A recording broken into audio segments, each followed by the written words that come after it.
ఒడిశాలో జరిగిన train accident గురించి మీలో చాలా మందికి ఇప్పటికే తెలిసే ఉంటుంది. నిజం చెప్తున్నాను, ఈ వీడియో చేస్తున్నంతసేపు నాకు ఎంతో బాధ అనిపించింది. మన భారతీయులు ఈ ఇన్సిడెంట్ని అంత ఈజీగా మర్చిపోలేరు. ఎందుకంటే అడ్వాన్స్ టెక్నాలజీ ఉన్న ఈ 21st సెంచరీలో కూడా ఇండియాలో ఇలా జరగడం నిజంగా చాలా బాధాకరం. అసలు ఒడిశాలో ఈ యాక్సిడెంట్ ఎలా జరిగింది? ఒకటి కాదు, రెండు కాదు, 3 ట్రైన్లు ఒకదానికొకటి ఎలా గుద్దుకున్నాయి? దీనిపై రైల్వే మినిస్టర్ ఏం చెప్తున్నారు? ఇలాంటి యాక్సిడెంట్లు భవిష్యత్తులో జరగకుండా ఉండేందుకు ఎటువంటి చర్యలు తీసుకోవాలి? ఇలాంటి విషయాల గురించి మనం ఈ వీడియోలో ఇన్ డీటెయిల్గా తెలుసుకునే ప్రయత్నం చేద్దాం. కానీ ఎప్పటిలాగే వీడియోలోకి వెళ్లే ముందు మీ అందరికీ ఒక చిన్న క్వశ్చన్. మన దేశంలో మొట్టమొదటిసారిగా రైల్వే స్టేషన్ నిర్మించబడిన సిటీ ఏది? Number 1 Kolkata, number 2 Chennai, number 3 Mumbai, number 4 Delhi. మీ ఆన్సర్ని కింద కమెంట్లో చెప్పండి. చూద్దాం మీలో ఎంతమంది కరెక్ట్గా ఆన్సర్ చెప్తారు అనేది. దీనికి రైట్ ఆన్సర్ నేను వీడియో ఎండ్లో చెప్తాను. కాబట్టి వీడియోని ఏమాత్రం స్కిప్ చేయకుండా పూర్తిగా చూసి అన్ని విషయాలు తెలుసుకోండి.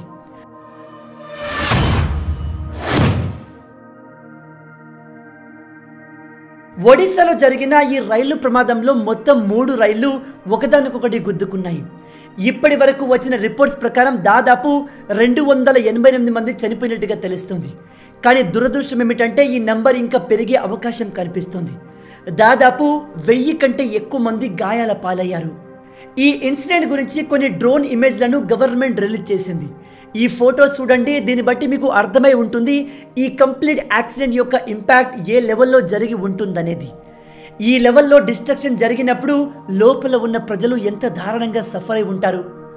మనం ప్రపంచవ్యాప్తంగా ఇప్పటి వరకు జరిగిన వరస్ట్ రైల్వే యాక్సిడెంట్ లిస్ట్ తీసి అందులో 2000 సంవత్సరం తర్వాత జరిగిన పెద్ద యాక్సిడెంట్లను చూస్తే మాత్రం ఒక భారతీయుడిగా మనం తలదించుకోవాల్సిన పరిస్థితి. ఎందుకంటే ప్రపంచంలోనే అత్యంత ప్రమాదకరమైన రైల్వే యాక్సిడెంట్ జరిగింది రొమానియాలో. ఇది 1917లో జరిగింది. దాదాపు 600 నుంచి 1000 మంది చనిపోయారు. అదే మన ఇండియా విషయానికి వస్తే మన ఇండియాలో జరిగిన అత్యంత ప్రమాదకరమైన రైల్వే యాక్సిడెంట్ 1981లో బీహార్లో జరిగింది. ఇందులో దాదాపు 235 నుంచి 800 మంది చనిపోయారు. ఇక్కడ విషయం ఏమిటంటే ఇవన్నీ కూడా చాలా సంవత్సరాల క్రితం జరిగినవి. ఆ కాలంలో అంత అడ్వాన్స్ టెక్నాలజీ లేదు. పైగా రైళ్లు గుద్దుకోకుండా ఆపే టెక్నాలజీ అంతకన్నా లేదు. కానీ ఇప్పుడు 2023లో జరిగిన ఈ ప్రమాదాన్ని చూస్తే ఇది ప్రపంచవ్యాప్తంగా జరిగిన టాప్ 20 వరస్ట్ రైల్వే యాక్సిడెంట్లో ఒకటిగా ఉంది. గత 20 సంవత్సరాలుగా ఇలాంటి ప్రమాదం ప్రపంచవ్యాప్తంగా ఎక్కడా జరగలేదు. అందుకే ఒడిశాలో జరిగిన ఈ ఇన్సిడెంట్ నిజంగా ఒక హార్ట్ బ్రేకింగ్ ఇన్సిడెంట్. అంతేకాదు ఈ ఇన్సిడెంట్ చూశాక ప్రపంచవ్యాప్తంగా చాలా దేశాలు మన దేశం గురించి నెగిటివ్గా ఆలోచించే అవకాశం ఉంది. ఎందుకంటే ఈ అడ్వాన్స్ 21st సెంచరీలో కూడా మన దేశంలో ఇలాంటి యాక్సిడెంట్లు జరుగుతున్నాయి అంటే రేపు విదేశీ కంపెనీలు మన దేశంలో ఇన్వెస్ట్ చేద్దాం అనుకున్నా కూడా వెనక్కి తగ్గి ఆలోచిస్తాయి. అయితే ఈ కంప్లీట్ ఇన్సిడెంట్లో ఒక గుడ్ న్యూస్ ఏమిటంటే ఈ 3 ట్రైన్లలో ఒకటి గూడ్స్ ట్రైన్. జస్ట్ ఒకసారి ఇమాజిన్ చేయండి, అది కూడా ఒక ప్యాసింజర్ ట్రైన్ అయి ఉంటే మృతుల సంఖ్య ఏ లెవెల్కి చేరేది. ఆల్రెడీ మీలో చాలా మందికి ఈ యాక్సిడెంట్ ఎలా జరిగిందో తెలిసే ఉంటుంది. మీరు న్యూస్ ఛానళ్లలో యానిమేషన్ రూపంలో చూసే ఉంటారు. అందుకే మీకు షార్ట్గా చెప్తున్నాను. ఒరిస్సాలోని బాలాసోర్ స్టేషన్ ప్రాంతంలో ఒక గూడ్స్ ట్రైన్ ఆగి ఉంది. అక్కడ మొత్తం 3 ట్రాక్స్ ఉన్నాయి. ఒక సైడ్ కార్నర్ ట్రాక్లో ఈ గూడ్స్ ట్రైన్ ఆగి ఉంది. అయితే అదే సమయంలో చెన్నై నుంచి వస్తున్న కోరమండల్ ట్రైన్ సెకండ్ ట్రాక్ పై నుంచి వస్తుండగా సడన్గా ట్రాక్ మార్చి గూడ్స్ ట్రైన్ ఆగి ఉన్న ట్రాక్ మీదకి వెళ్ళి వేగంగా దాన్ని గుద్దేసింది. దాంతో ఈ కోరమండల్ ట్రైన్ యొక్క 5 కోచ్లు డిస్ట్రాయ్ అయి అక్కడే ఉన్న 3వ ట్రాక్ మీద పడ్డాయి. ఇక్కడ దురదృష్టం ఏమిటంటే హౌరా నుంచి బెంగళూరుకు వెళ్తున్న ఒక సూపర్ స్పీడ్ ఎక్స్ప్రెస్ రైలు ఆ 3వ ట్రాక్ నుంచి వస్తుంది. ఆల్రెడీ ఆ ట్రాక్ పైన కోరమండల్ ట్రైన్ యొక్క కోచెస్ పడి ఉండడంతో అది వచ్చి వాటిని గుద్ది ఆ ట్రైన్ యొక్క 2 కోచెస్ డిస్ట్రాయ్ అయిపోయాయి. ఈ కంప్లీట్ ఇన్సిడెంట్లో ఇప్పటి వరకు 288 మంది చనిపోయినట్టుగా, 1000 కన్నా ఎక్కువ మంది గాయపడ్డట్టుగా చెప్తున్నారు. కానీ ఇంకా యాక్యురేట్ రిపోర్ట్స్ రావాల్సి ఉంది. ఇక్కడ ప్రతి భారతీయుడు అడిగే క్వశ్చన్ ఏమిటంటే ఇంత టెక్నాలజీ ఉన్నప్పటికీ కూడా ఈ కాలంలో మనం ఈ ట్రైన్ యాక్సిడెంట్ని ఎందుకు ఆపలేకపోయాము అని. అలాగే చాలామంది రైల్వే సిస్టమ్ యొక్క కవచ్ సిస్టమ్ గురించి గవర్నమెంట్ని క్వశ్చన్ చేస్తున్నారు. ఇక్కడ కవచ్ సిస్టమ్ అంటే ఏమిటంటే దీన్ని ట్రైన్లలో ఇన్స్టాల్ చేస్తే దాంతో ట్రైన్లు ఒకదానికొకటి గుద్దుకోకుండా నివారించవచ్చు. కొన్ని రోజుల క్రితం మన రైల్వే మినిస్టర్ అయిన అశ్విని వైష్ణవ్ గారు ఈ కవచ్ సిస్టమ్ గురించి ఎలా ఎక్స్ప్లెయిన్ చేస్తారో ఒకసారి ఈ వీడియో క్లిప్ని చూడండి. విన్నారు కదా, ఈ కవచ్ అనేది ఒక ఆటోమేటిక్ ట్రైన్ ప్రొటెక్షన్ సిస్టమ్ అని చెబుతున్నారు. ఇతని ప్రకారం ఎప్పుడైతే 2 ట్రైన్లు ఒకే ట్రాక్ పైన ఉంటాయో ఆ సమయంలో ఈ కవచ్ సిస్టమ్ ఎదురుగా వస్తున్న ట్రైన్ని ముందే పసిగట్టి బ్రేక్ని అప్లై చేసి ఆ ట్రైన్ని ఆపేస్తుంది. ఇక్కడ 2 ట్రైన్లలో ఈ కవచ్ సిస్టమ్ ఉంటే 2 దూరంగానే ఆగిపోతాయి, ఒకదానికొకటి కొల్లైడ్ కాకుండా. ఈవెన్ రైళ్లలో ఉండే లోకో పైలట్ ఏదైనా గేట్ ముందు వస్తుంటే అక్కడ హార్ని వేయడం మర్చిపోతే ఈ కవచ్ సిస్టమే దాన్ని ఐడెంటిఫై చేసి హార్ని అప్లై చేస్తుంది. అయితే ఇక్కడ వీళ్ళు మాట్లాడుతున్న ఈ కవచ్ అనే సిస్టమ్ యూరప్ కంట్రీస్లో సంవత్సరాల కిందనే రెడీ అయిపోయింది. వాళ్ళు అన్ని ట్రైన్లకు దీన్ని ఉపయోగిస్తున్నారు కూడా.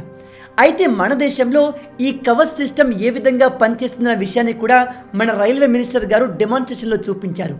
ఒకసారి ఆ వీడియో క్లిప్ని. అయితే ఇక్కడ అసలు విషయం ఏమిటంటే ఈ టెక్నాలజీ బాగానే పనిచేస్తుంది, కానీ ఈ టెక్నాలజీని మన దేశంలో ఉన్న అన్ని ట్రైన్లలో ఇంకా ఇన్స్టాల్ చేయలేదు. మన రైల్వే మినిస్టర్ గారి ప్రీవియస్ స్టేట్మెంట్ ప్రకారం 2022-23 సంవత్సరంలో దాదాపు 2000 కిలోమీటర్ల రైల్వే ట్రాక్ని ఈ కవచ్ సిస్టమ్ అండర్లోకి తెస్తామని చెప్పారు. కానీ అది సరిపోతుందా అంటే ఆబ్వియస్లీ నో. ఎందుకంటే ప్రపంచవ్యాప్తంగా ఇండియన్ రైల్వే సిస్టమ్ 2వ అతిపెద్దది. మన దేశం యొక్క రైల్వే లైన్ యొక్క లెంత్ దాదాపు 68,043 కిలోమీటర్లు. ఎందుకంటే ప్రపంచవ్యాప్తంగా చూస్తే ఇండియన్ రైల్వే సిస్టమ్ 2వ అతిపెద్దది. మన రైల్వే లైన్ యొక్క మొత్తం లెంత్ దాదాపు 68,043 కిలోమీటర్లు. దీంతో పాటు రన్నింగ్ ట్రాక్ లెంత్ ఇంకా ఎక్కువగా ఉంటుంది, అది దాదాపు 1,00,000 కిలోమీటర్ల పైనే ఉంటుంది. సెంట్రల్ గవర్నమెంట్ డేటా ప్రకారం ప్రజెంట్గా దాదాపు 2,000 కిలోమీటర్ల రైల్వే లైన్ ఈ కవచ్ సిస్టమ్ కిందకి తీసుకువచ్చారు. రాబోయే రోజుల్లో సంవత్సరానికి 5,000 కిలోమీటర్ల ట్రాక్లను ఈ కవచ్ సిస్టమ్ కిందకి తీసుకొస్తామని చెప్పారు. అయితే ఇక్కడ మేజర్ క్వశ్చన్ ఏమిటంటే ఇప్పుడు జరిగిన ఈ యాక్సిడెంట్లో కవచ్ సిస్టమ్ని ఉపయోగించారా లేదా అనేది. అయితే దీనిపై ఎటువంటి ప్రాపర్ ఇన్ఫర్మేషన్ అయితే రాలేదు. బట్ కొన్ని రిపోర్ట్స్ ప్రకారం అయితే ఈ గుద్దుకున్న ఏ ట్రైన్లో కూడా కవచ్ సిస్టమ్ లేదు. ఒకవేళ వీటిలో ఈ కవచ్ సిస్టమ్ ఉంటే ఈ ప్రమాదం జరగకుండా ఉండేదా అంటే దాన్ని కూడా కన్ఫర్మ్గా చెప్పలేము. రీసెంట్గా రైల్వే మినిస్టర్ గారు చెప్పింది ఏమిటంటే కొరమండల్ ట్రైన్ అనేది ఈ బాలాసూర్లో ట్రాక్ని చేంజ్ చేయకూడదు. అయినప్పటికీ ఈ ట్రైన్ గూడ్స్ ట్రైన్ ఆగి ఉన్న ట్రాక్ వైపుగా మళ్ళింది. అలా ఎందుకు మళ్ళింది, ఏదైనా టెక్నికల్ ప్రాబ్లమా అన్న విషయం ఇంకా పూర్తిగా తెలియాల్సి ఉంది. దీనిపై క్లారిటీ రావాలంటే ఇంకొంత సమయం ఆగాల్సి ఉంటుంది. నా ఉద్దేశం ప్రకారం ఈ ఇన్సిడెంట్ తర్వాత యాజ్ ఏ రెస్పాన్సిబుల్ కంట్రీగా మనం ఎంత త్వరగా సాధ్యమైతే అంత త్వరగా దేశం మొత్తంలోని రైల్వే ట్రాక్లను ఈ కవచ్ ప్రొటెక్షన్ సిస్టమ్ కిందికి తీసుకురావాలి. సంవత్సరానికి 5,000 కిలోమీటర్లు మాత్రమే వేస్తాన సెంట్రల్ గవర్నమెంట్ దానికి 10 వేగంగా పనిచేయాల్సి ఉంటుంది. ఈ యాక్సిడెంట్ నుంచి మనం మేజర్గా నేర్చుకోవాల్సిన విషయం ఏమిటంటే దేశంలో సెక్యూరిటీ మెజర్మెంట్స్ని ఇంప్రూవ్ చేయాలి అని. ఎందుకంటే ఇలాంటి యాక్సిడెంట్లు ఆపే టెక్నాలజీ మన దగ్గర లేదని కూడా కాదు, ఆల్రెడీ ఈ టెక్నాలజీ ఉంది, మన రైల్వే డిపార్ట్మెంట్ దగ్గర అవైలబుల్ ఉంది. దాన్ని వెంటనే అన్ని రైళ్లలో అందుబాటులోకి తీసుకురావాలి. ఎందుకంటే మీరు గమనించండి, ఈ ఇన్సిడెంట్ని ప్రపంచవ్యాప్తంగా అన్ని దేశాలు గమనిస్తున్నాయి. మీరు ఇక్కడ చూడవచ్చు, తైవాన్ దేశ PM ఈ ఇన్సిడెంట్ గురించి ట్వీట్ చేశారు. అలాగే వివిధ దేశాలకు చెందిన ప్రైమ్ మినిస్టర్లు దీని గురించి ట్వీట్ చేస్తున్నారు. అయితే దీన్ని మనం పాజిటివ్గా తీసుకోకుండా కాస్త క్లియర్గా ఆలోచిస్తే అడ్వాన్స్ టెక్నాలజీ ఉన్న ఈ 21st సెంచరీలో భారత్ లాంటి దేశంలో ఇలాంటి ఇన్సిడెంట్లు, ఇంత పెద్ద పెద్ద యాక్సిడెంట్లు జరుగుతున్నాయి అంటే అది మన దేశ ప్రతిష్టను దెబ్బతీస్తుంది. నేను మొదట్లో చెప్పినట్టుగా బయట నుంచి ఏదైనా పెద్ద కంపెనీ మన దేశంలోకి ఇన్వెస్ట్ చేయాలి అన్నా ఇలాంటి విషయాల్ని చూసి వెనక్కి తగ్గే అవకాశం తప్పకుండా ఉంటుంది. కాబట్టి ఈ ఇన్సిడెంట్ తర్వాత ఇండియన్ గవర్నమెంట్ వెంటనే దీనిపైన యాక్షన్ తీసుకొని ఇండియన్ రైల్వేస్లో కొత్త మార్పులు, న్యూ టెక్నాలజీని ఇంట్రడ్యూస్ చేసే ప్రయత్నం చేస్తే బాగుంటుంది.